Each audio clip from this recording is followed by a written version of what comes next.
Apple TV पर एक show आया है द स्टूडियो। ये हॉलीवुड पर एक सटायर है। तो the studio season 1 episode number 1।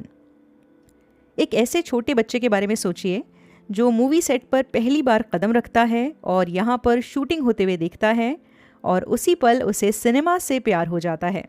इस बच्चे का नाम था मैट रेमिक और बड़ा होकर ये एक बहुत बड़े फिल्मी स्टूडियो का एग्जीक्यूटिव बनता है। ये उसकी ज़िंदगी का सपना था जो पूरा हुआ है। अभी वो एक एग्जीक्यूटिव के तौर पर ही एक फिल्म सेट पर मौजूद है जहाँ पर एक एक्शन सीन फिल्म हो रहा है। पॉल डैनो जो एक एक्टर हैं रियल लाइफ में, इन्होंने द बैटमैन में एक भूमिका निभाई थी। इसके अलावा लिटिल मिस सनशाइन में थे ये। आपने इन्हें 12 ईयर्स ऑफ स्लेव में भी देखा होगा। वो इस सीन में लड़ते हुए आगे बढ़ रहे हैं। आप देखेंगे कि यहाँ पर जो रियल लाइफ डायरेक्टर हैं पीटर बर्ग, वो भी मौजूद हैं। इन्होंने लोन सर्वाइवर और इसके अलावा कई सारी एक्शन फिल्म्स रियल लाइफ में डायरेक्ट की हैं। ये एक लंबा शॉट है, एक लॉन्ग शॉट है, इसमें कोई कट नहीं है, जैसे कोई जादू हो। मैट रेमिक यानी कि सेथ रोगन जो रियल लाइफ में कॉमेडियन है, एक्टर हैं, राइटर, डायरेक्टर, प्रोड्यूसर। आप इन्हें पाइनएप्पल एक्सप्रेस में, super bad, the disaster artist, इस तरह की और भी कई फिल्मों में देख चुके होंगे। उनके चेहरे पर जो एक्सप्रेशंस हैं वो थोड़े मिक्स्ड हैं। वो खुश नज़र आ रहे हैं और साथ साथ शायद थोड़े डरे हुए भी हैं। उन्हें फिल्में बहुत ज़्यादा पसंद हैं, लेकिन इस वक्त जो सीन शूट हो रहा है वो शायद उनकी नज़र में थोड़ा सिली है। वो सोच रहे हैं क्या ये मेरी जॉब है, इस तरह की स्ट्यूपिड और सिली फिल्मों को बनवाना। मैट कॉन्टिनेंटल स्टूडियोज़ के लिए काम करते हैं। ये एक मेजर प्रोडक्शन हाउस है। वैसे वो खुद आर्टिस्टिक फिल्में बनाना चाहते हैं, लेकिन उनके पास उस तरह की डिसीजन मेकिंग पावर नहीं है। यहाँ पर उनकी असिस्टेंट आती है जिसका नाम क्विन है। वो एक गोल्फ कार्ट पर उन्हें बिठाती है और मेन ऑफिस तक लेकर जाने लगती है। रास्ते में ये लोग अपनी मीटिंग्स के बारे में बात करते हैं, जैसे इनकी मीटिंग होने वाली है जेंगा के लोगों के साथ। वही वुडन स्टिक्स वाली गेम आपने शायद कभी देखी होगी। इसके अलावा बात ये होती है कि पिछले दिनों ही रूबिक्स क्यूब के ऊपर इनकी मीटिंग हुई थी। जो भी बड़ी फ्रेंचाइज हैं वो फिल्में बनाना चाहती हैं और साथ ही साथ अपने ब्रांड को पॉपुलर करना चाहती हैं फिल्मों के ज़रिए। मैट को लगता है कि स्टूडियो जो है वो ज़्यादा फोकस करता है ब्लॉकबस्टर पर, फ्रेंचाइज फिल्मों पर, और प्रायोरिटाइज करता है इस चीज़ को कि फिल्में ज़्यादा हिट हों, ज़्यादा पैसे कमाएं, और आर्टिस्टिक डेप्थ के बारे में स्टूडियो नहीं सोचता। जबकि मैट खुद एक आर्टिस्टिक इंसान है, ऐसा उन्हें लगता है। तो अंदर ऑफिस में पहुंचने के बाद मैट को पता चलता है कि जो कंपनी के सीईओ हैं ग्रिफिन मिल, वो उनसे मिलना चाहते हैं। ग्रिफिन मिल का रोल निभा रहे हैं ब्रायन क्रैंस्टन। इन्हें आप ब्रेकिंग बैड में देख चुके हैं। जब उनकी मुलाकात होती है मैट से तो पता चलता है कि मैट की जो सीनियर थी, जो इस स्टूडियो की हेड थी, उन्हें अब निकाला जा चुका है जॉब से। और ये भी समझ में आता है कि जो वो स्टूडियो की हेड थी उनका नाम था पैटी और वो मैट की एक तरह से मेंटर थी। मैट उन्हें काफ़ी ज़्यादा आइडियलाइज करता था। ग्रिफिन मिल के साथ मीटिंग के दौरान पता चलता है कि उनकी सोच क्या है। वो कहते हैं कि कॉन्टिनेंटल में यानी कि उनकी कंपनी में ये लोग फिल्में नहीं बनाते, ये मूवीज़ बनाते हैं। ऐसी मूवीज़ जो लोग देखना चाहें, यानी कि पैसे कमाएं। हमें ये भी पता चलता है कि पैटी यानी कि स्टूडियो की प्रीवियस हेड इस बिल्डिंग को बनाने में करीब $30 मिलियन खर्च कर चुकी हैं और उनकी पिछली बनवाई हुई 10 फिल्में फ्लॉप हो गई थी, यानी कि स्टूडियो को काफ़ी फाइनेंशियल लॉस उठाना पड़ा था। तो उन्होंने आर्टिस्टिक फिल्में तो बनाई, लेकिन वो किसी तरह का पैसा नहीं कमा पा रही थी। अब मैट को पेटी ली की जगह मिल गई है, यानी कि उनके पास मौका है स्टूडियो हेड बनने का और खुद डिसीजंस लेने का कि वो कैसी फिल्में बनाएंगे या बनवाएंगे। अब हम मिलते हैं सैल से, जिन्हें आप पहले मिंडी प्रोजेक्ट में देख चुके हैं। ये मैट के फ्रेंड हैं और एक एग्जीक्यूटिव प्रोड्यूसर हैं इसी स्टूडियो में। आमतौर पर वो ड्रंक रहते हैं या फिर ड्रग्स की वजह से हाई रहते हैं। वो बताते हैं कि पिछली रात वो पेड्रो पास्कल के साथ पार्टी कर रहे थे और इस वजह से ही इस वक्त वो नशे में हैं। सीईओ ग्रिफिन ने मैट को प्रमोट तो कर दिया है, लेकिन उनकी एक शर्त है ये कि उन्हें एक फिल्म बनानी पड़ेगी, the Kool Aid man. Actually Kool Aid एक तरह का फ्लेवर्ड ड्रिंक पाउडर मिक्स है जो यूएस में मिलता है। ये भी एक फ्रेंचाइज है जिसके ऊपर मैट को फिल्म बनाने का काम सौंपा गया है। और अभी थोड़ी देर पहले ही मैट कह रहे थे अपनी असिस्टेंट क्विन से कि वो फ्रेंचाइज फिल्में बनाने में बिल्कुल भी इंटरेस्टेड नहीं है, लेकिन अगर उन्हें स्टूडियो हेड की पोजीशन चाहिए तो उन्हें कूल एड मैन के ऊपर एक फिल्म बनानी पड़ेगी। मैट दुविधा में है। वो आर्टिस्टिक इंटीग्रिटी और कमर्शियल डिमांड्स के बीच फंसे हुए हैं। वो समझ नहीं पा रहे कि उनको किस तरह से इस फिल्म के टॉपिक को हैंडल करना चाहिए। उनकी स्ट्रैटेजी क्या है? वो सोचते हैं कि एक बहुत रेप्यूटेबल डायरेक्टर को लेकर आते हैं जो उनके इस फ्रेंचाइज वाले आइडिया को एलिवेट कर सके, जैसे बारबी के टाइम पे हुआ था। बारबी फिल्म तो एक फ्रेंचाइज की थी, एक गुड़िया की थी, लेकिन उसे ग्रेटा गर्विग ने बनाया, जिसकी वजह से फिल्म काफ़ी चली भी और क्रिटिक्स ने भी इस फिल्म को पसंद किया। तो वो सोचते हैं कि अगर हम एक बहुत रेप्यूटेबल खतरनाक टाइप के डायरेक्टर को शामिल कर लें तो फिल्म अच्छी बन सकती है और आर्टिस्टिक क्वालिटी जो है वो भी मेंटेन रह सकती है। सो वो कई सारे डायरेक्टर्स के बारे में सोचते हैं, बात करते हैं और फिर बात आकर टिकती है निकोलस स्टोलर पर। ये एक रियल लाइफ डायरेक्टर है। इन्होंने फॉरगेटिंग सारा मार्शल, द 5 ईयर एंगेजमेंट, इस तरह की फिल्में बनाई हैं। बाकी अगर आपने यस मैन और द मपेट्स का नाम सुना होगा तो इन्होंने ये फिल्में लिखी हैं। आमतौर पर ये फैमिली फ्रेंडली फिल्में बनाते हैं। तो निकोलस स्टोलर के साथ एक मीटिंग रखी जाती है जिसमें वो अपना आइडिया सामने रखते हैं और बताते हैं कि किस तरह से ये ब्रांड सेंटर में रहेगा और उसके बाद भी एक ऐसी फिल्म बनाई जा सकती है जो लोगों को पसंद आए और क्रिएटिव भी हो। मैट बहुत ज़्यादा एक्साइटेड तो नहीं लग रहा, लेकिन उसे लग रहा है कि शायद काम आगे बढ़ाना पड़ेगा अगर अपनी जॉब रखनी है। लेकिन कुछ ही देर में एक ऐसी सिचुएशन सामने आती है जहां पर मैट फिर से दुविधा में फंस जाता है, क्योंकि उसके सामने लेजेंडरी डायरेक्टर मार्टिन स्कॉर्सेसी हैं और उन्होंने जोन्सटाउन मैसेकर पर एक फिल्म लिखी है।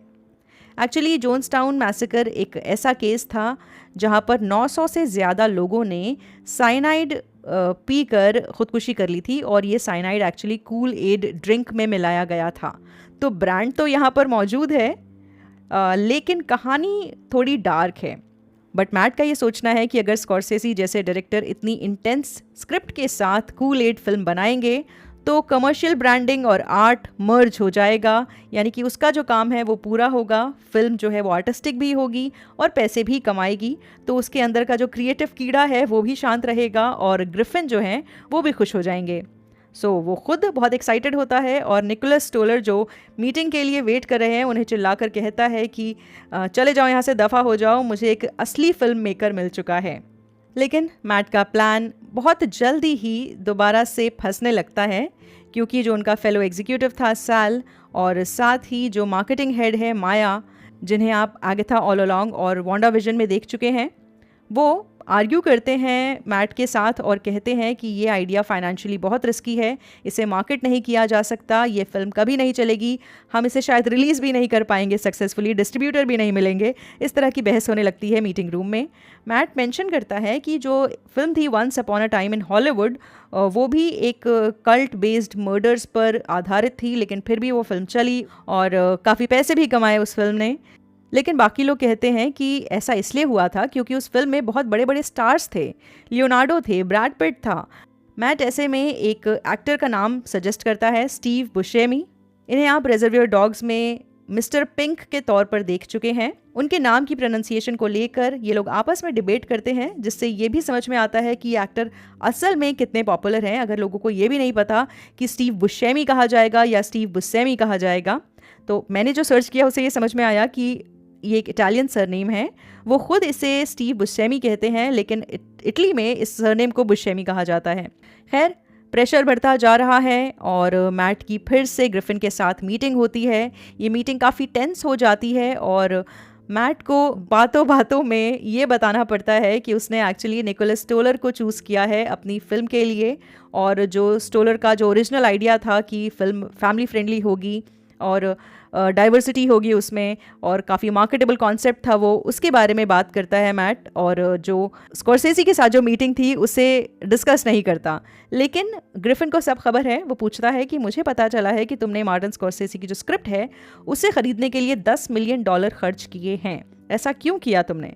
तो मैट कहता है कि ऐसा मैंने इसलिए किया ताकि वो जो स्क्रिप्ट है वो मेरे पास रह जाए और वो फिल्म कभी बने ही ना, क्योंकि वो जो फिल्म है उसकी कहानी के हिसाब से पूरे 900 लोग कूल एड ड्रिंक के साथ साइनाइड पीकर मर जाते हैं। तो ऐसे में हमारी फिल्म के लिए, हमारी फिल्म की मार्केटिंग के लिए ये सही नहीं होता। तो इसीलिए मैंने वो स्क्रिप्ट खरीद ली ताकि हम कूल एड मैन अपनी फिल्म जो है वो बिना किसी रुकावट के और बिना किसी फालतू की गॉसिप के आसानी से बना सकें। इस बात से ग्रिफिन खुश हो जाता है। वो शायद ऐसा ही स्टूडियो हेड चाहता है जो अपने रास्ते में किसी को भी ना आने दे और सिर्फ प्रॉफिट के बारे में सोचे। अब मैट के सामने एक और प्रॉब्लम है। निकोलस स्टोलर को उसने दफ़ा होने के लिए कह दिया था, तो वो दफ़ा हो चुके हैं, लेकिन अब मैट को क्योंकि कॉम्प्रोमाइज़ करना पड़ रहा है अपनी इंटीग्रिटी से, तो वो अपनी फॉर्मर स्टूडियो हेड और फॉर्मर मेंटर पैटी ली के पास जाता है। हमें दिखता है कि पैटी काफ़ी गम में है, रो रही है और वो इस बात का दुख मना रही है कि उन्हें फायर कर दिया गया। पता चलता है कि निकोलस भी मैट से काफ़ी ज़्यादा गुस्सा है और अब इस वजह से मैट की जो जॉब है वो ख़तरे में आ गई है। वो पैटी की हेल्प मांगता है क्योंकि पैटी का बाकी कंपनी में और बाकी लोगों के साथ आमतौर पर अच्छे रिलेशन हैं हॉलीवुड में, तो वो चाहता है कि पैटी उन्हें असिस्ट करे इस प्रोजेक्ट में और वापस कॉन्टिनेंटल स्टूडियोज़ के लिए काम करे। पैटी एक ऑफ़र सामने रखती है। वो कहती है कि ठीक है, तुम मुझे एक डील दो जिसमें मैं अपनी खुद की फ़िल्में प्रोड्यूस कर सकूं, जिसके लिए वो खूब सारे पैसे मांगती है, millions and millions of dollars, जिसके लिए अल्टीमेटली मैट मान जाता है ताकि पैटी उसकी हेल्प करे और निकोलस इस फिल्म को डायरेक्ट करने के लिए राज़ी हो जाए। पैटी देख रही है कि मैट काफ़ी परेशान नज़र आ रहा है, उसे लग रहा है कि उसने अपनी वैल्यूज़ से कॉम्प्रोमाइज़ किया है, तो उसे समझाती है कि देखो, जितना भी हमें लड़ना भिड़ना पड़े, जो कुछ भी हो, इतना समझ जाओ कि एक बार जब तुम फिल्म बनाओगे तो वो फिल्म परमानेंट होगी और वो हिस्ट्री का हिस्सा हो जाएगी, उसे कोई मिटा नहीं सकता। तो इतने में ही खुश रहना चाहिए कि हम जो बना रहे हैं वो परमानेंट होगा, हमेशा के लिए होगा। अच्छा, एपिसोड की शुरुआत में हमें एक्ट्रेस चार्लीज थेरॉन के बारे में बताया जाता है कि वो अक्सर पार्टीज़ रखती हैं लेकिन मैट को कभी भी इनवाइट नहीं करती।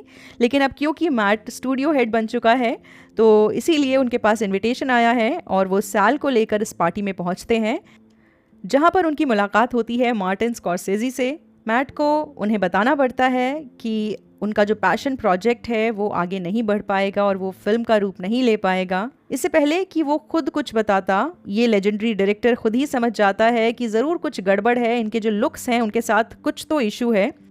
पता चलता है मार्टिन स्कॉर्सेज़ी को कि उनकी स्क्रिप्ट को ख़रीदा तो गया है लेकिन उस पर फिल्म नहीं बनाई जाएगी और वो बहुत गुस्सा होते हैं, परेशान होते हैं, दुखी होते हैं। उन्हें स्पाइनलेस सूट कहते हैं। हम स्कॉर्सेज़ी को रोते हुए देखते हैं और इस बात पर मैट वहाँ से निकल जाता है चुपचाप और उनकी मुलाकात होती है स्टीव बुशेमी से, जो अभी भी समझ रहे हैं कि स्कॉर्सेज़ी वाली फ़िल्म जो है वो बनेगी, जिसके अंदर वो लीड रोल करने वाले हैं। वो बहुत एक्साइटेड हैं और फिल्म के बारे में बात करना चाहते हैं। साथ ही साथ ये भी बताते हैं कि ये स्कॉर्सेज़ी की फ़ाइनल फ़िल्म होगी।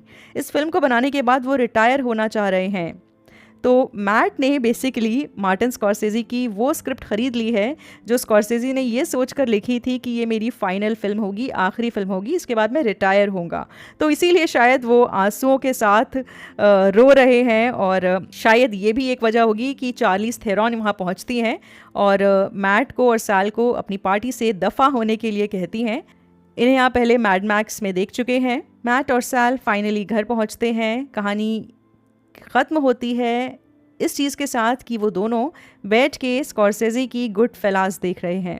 सो बेसिकली इस शो में बहुत सारे एक्टर्स, डायरेक्टर्स सब हैं और ये हॉलीवुड पर एक सटायर है जिसे देखने में मुझे तो बहुत मज़ा आया। आपको कैसा लगा ज़रूर बताइएगा और अगर दिमाग में कोई क्वेश्चन है तो वो भी पूछिएगा।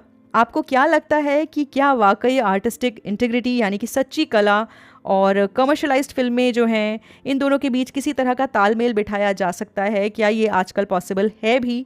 आपका जो भी ओपिनियन है प्लीज़ दीजिए कमेंट्स के ज़रिए और ये भी बताइए कि अगर आप मैट की जगह होते तो क्या करते। Okay, bye.